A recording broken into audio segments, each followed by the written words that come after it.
दीपक Singh allied science specialist medico science centre से।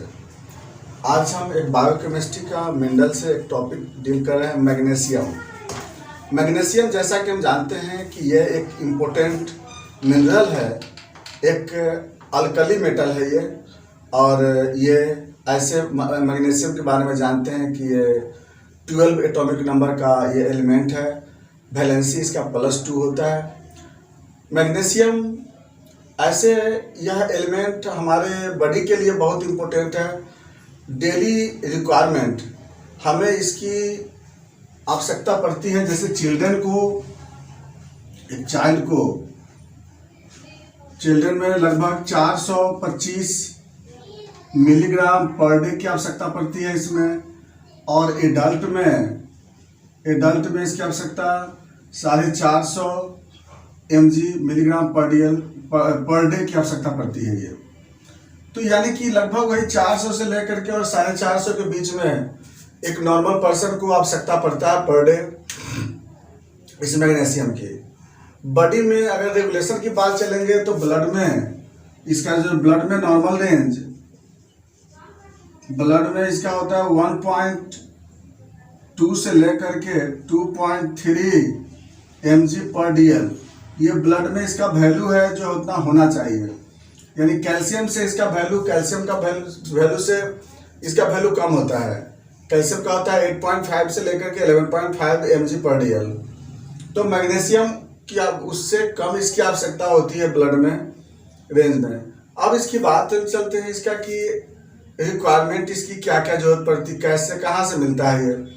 तो magnesium का मैक्सिमम सोर्स होता है वेजिटेबल्स होता है, ग्रीन लीफ वेजिटेबल्स हो या बीन है या फिर नट्स है। तो लेकिन सबसे ज़्यादा इसमें जो ग्रीन लीफ वेजिटेबल्स होता है उसमें मैग्नीशियम ज़्यादा मिलता है। लेडीज फिंगर उस समय भी बहुत ज़्यादा अमाउंट में मैग्नीशियम होती है। नेक्स्ट पॉइंट इसमें आता है डाइजेशन की बात में कि मैग्नीशियम का ऑब्जर्प्शन ये अकेला होता है, किसी दूसरे मिनरल के साथ इसका ऑब्जर्प्शन नहीं होता है। मैग्नीशियम अगर फास्फोरस के साथ कभी कभी ये ऑब्जर्व हो सकता है मैग्नीशियम, बट ऐसे मैग्नीशियम किसी जैसे आयरन के साथ और कैल्शियम के साथ ही ऑब्जर्व नहीं होता है। फास्फोरस के साथ ही ऑब्जर्व हो सकता है। दूसरी चीज़ें होती है कि अगर जो क्रोनिक अल्कोहलिक लेने वाले पेशेंट में या फिर अल्कोहल लेने पे मैग्नीशियम का ऑब्जर्वेशन बंद हो जाती है। और मैग्नीशियम अगर ऑब्जर्व बंद हो जाएगी तो फिर उस केस में कई ऐसे डिजॉर्डर्स देखने को मिलेगा आगे। चलिए, तो ये तो हो गया ऑब्जर्वेशन के बारे में। तो नेक्स्ट पॉइंट आते हैं इसके फंक्शन के बारे में। मैग्नीशियम का फंक्शन हम लोग बॉडी में कहाँ कहाँ होती है। तो मैग्नीशियम जैसा कि हम जानते हैं कि सबसे पहला जो सेलुलर रेस्पिरेशन देखे होंगे जिसमें ग्लाइकोलाइसिस का प्रोसेस होता है, उसमें सबसे पहला जो स्टेप होती है उस स्टेप को इनिशिएट करने वाला मैग्नीशियम ही है। जो सेल में होता है उसमें सबसे पहले मैग्नीशियम ही होता है जो ग्लूकोज को ग्लूकोज 6 फॉस्फेट में वह कन्वर्ट करता है। उसमें मैग्नीशियम सबसे पहला इनिशिएटर के रूप में ये काम करता है, तब जाकर के फिर ये ग्लाइकोलाइसिस का प्रोसेस होता है। नेक्स्ट जो मैग्नीशियम का अगला फंक्शन, ये ग्लाइकोजेनेसिस में भी ये पार्टिसिपेट लेता है मैग्नीशियम। और इसके कारण यह सेल में ग्लाइकोजेनेसिस का प्रोसेस होता है। मैग्नीशियम हमारे बोन और कार्टिलेज में मैग्नीशियम फॉस्फेट के फॉर्म में वह मिनरलाइजेशन करता है, जिसके कारण एक कार्टिलेज में कॉन्ड्रोसाइट का फंक्शन एक मेंटेन होता है। तो मैग्नीशियम का नेक्स्ट फंक्शन है कि कॉन्ड्रोसाइट मतलब कि कार्टिलेज में मैग्नीशियम फॉस्फेट फॉर्मेशन करता है, जिससे कार्टिलेज का फॉर्मेशन होता है। नेक्स्ट बोन का फॉर्मेशन बताएंगे आपको। टीथ का भी फॉर्मेशन, इसमें टीथ में भी मैग्नीशियम मिनरलाइजेशन का हेल्प करता है और इसके कारण टीथ में भी स्ट्रेंथ डेवलप होती है। नेक्स्ट मैग्नीशियम से जो सॉफ्ट टिश्यू है उसका डेवलपमेंट होता है, जैसे टेंडन, लिगामेंट, इसका जो डेवलपमेंट होता है वो भी मैग्नीशियम से ही डेवलप होती है।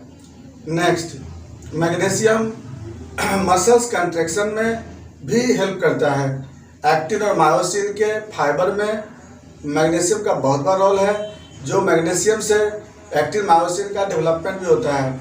और वह एक्टिन और मायोसिन में का जो वर्किंग पावर होता है वह भी मैग्नीशियम के कारण ही मेंटेन होती है। नेक्स्ट, न्यूरोमस्कुलर फंक्शन, नर्व जो होती है, जो नर्व मसल्स को जो कंट्रोल करती है उसमें भी मैग्नीशियम का बहुत बड़ा रोल होता है और यह मैग्नीशियम का एक वहाँ पे अच्छा रोल होता है। नेक्स्ट है माइलिन सी डेवलपमेंट, न्यूरॉन्स में माइलिन सी डेवलपमेंट में भी मैग्नीशियम का बहुत बड़ा रोल होता है। तो जैसे अगर मैग्नीशियम अगर नहीं हो पाएगी अगर बाय द वे, तो मैग्नीशियम की कमी होने से भी माइलिन सी पे बहुत बड़ा इफेक्ट होती है। माइलिन सी जो कि एक्सॉन का एक कवरिंग पार्ट होता है माइलिन सी। मैग्नीशियम का अगला फंक्शन स्किन पे भी होती है, जो स्किन के डर्मिस लेयर को ये डेवलप करने में हेल्प करता है। मैग्नीशियम का फंक्शन जीआईटी पे भी होता है, जो कि एक लग्जेटिव का वर्क करता है।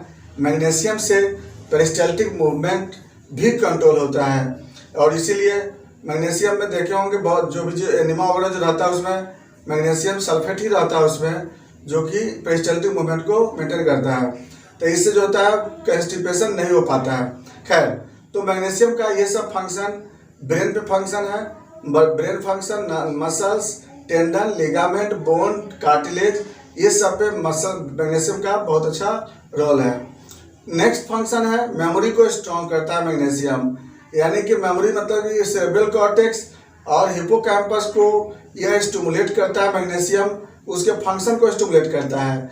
इसलिए मैग्नीशियम एक स्टूडेंट्स के लिए बहुत बड़ी इंपॉर्टेंट फैक्टर होती है, बहुत मिनरल्स भी है, वो इंपॉर्टेंट मिनरल्स है। अब बात आते हैं इसके डिफिशियंसी सिम्टम्स से। मैग्नीशियम के डिफिशियंसी से क्या क्या हो सकता है डिजॉर्डर? सबसे पहला नोजिया, वोमिटिंग और कॉन्स्टिपेशन डेवलप होगी इसमें पेशेंट को। नेक्स्ट, हेडेक, मेमोरी लॉस, किसी भी वर्क करने में उससे वर्क की पावर उसका डिक्रीज मिलेगी उसको। अगला वीकनेस, मसल्स वीकनेस या फिर टेंडन वीकनेस, लिगामेंट वीकनेस।